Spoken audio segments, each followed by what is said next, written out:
Tekma 9. kroga 3. državne lige Vzhod med Bistrico, KTM in Vrani iz Vranskega se je po rednem delu končala neodločeno 94 proti 94.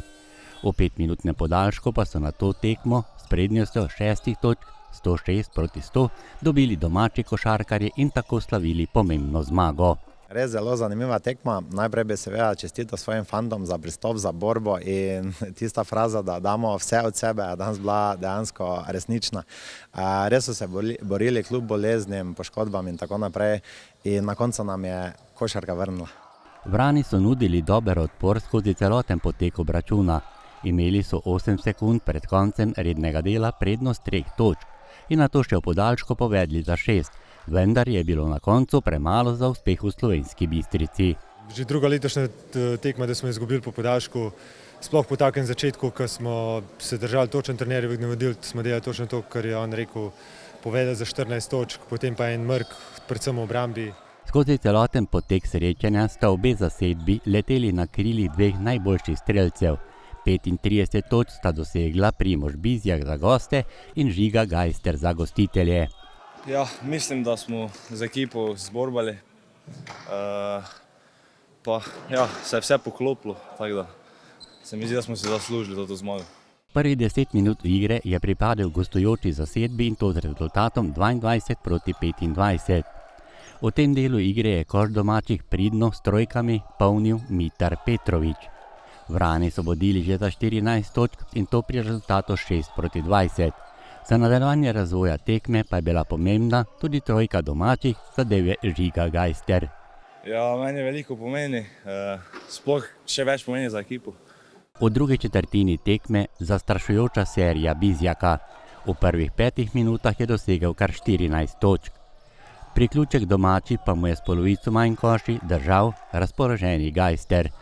Jaka Holešek je 2 minuti pred odmorom postavil rezultat 47-51.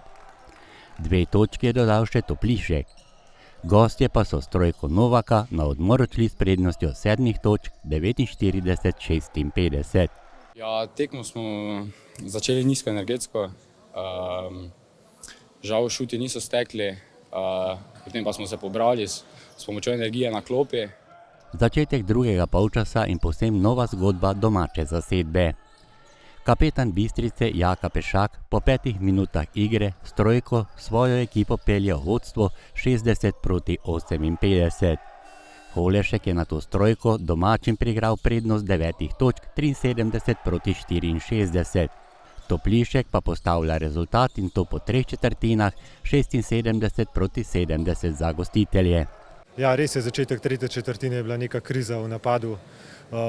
Mislim, da tudi nasprotnik ni dosegel veliko točk, mislim, da je bilo prve 3-4 minute 0-0, 2-0 v korist Bistrice. Ja, na koncu vse odloča. Tista kriza mogoče v tretji četrtini, mogoče zgrešeni prosti met, izgubljene žoge. V zadnjih 10 minutah so si izbranci Uroša Drevenška priigrali prednost 14 točk. Nato pa sledi serija gostov. V igro jih je vrnil do drug kot Bizjak. V končnici rednega dela trojki Gajstera in Bizjaka za rezultat 91 proti 91. Vrani 8 sekund do konca tekme vodijo s trojko Bizjaka 91 proti 94. Po minuti odmora pa Lončarič s trojko poravnava na 94 proti 94 in tekmo pelje v podaljšek. Ja, trojka je bila dobro narisana akcija trenerja, mi smo jo pa samo odigrali. V podaljšku gostje povedejo najprej 94 proti 100. Svoje točke je dodal Jaka Fabjan. V zadnjih 3 minutah pa na sceni pri domačih. Lončarič s trojko, Holešek s prostimi meti, Gajster za vodstvo 101 proti 100, kapetan Pešak pa kljub poškodbi kapetansko pripelje ekipo do zmage in to z rezultatom 106 proti 100. 2 zaporedni zmagi, sedaj napoved še 2 domačih tekem, torej kako razmišljaš naprej? Ja, moja želja je, da se ekipa najprej sestavi, da se pozdravimo, saniramo te poškodbe in da smo potem čez 10 dni v soboto pripravljeni novo tekmo. 2 tekme nas čakata na domačem terenu do konca leta in upajmo, da povežemo niz do konca.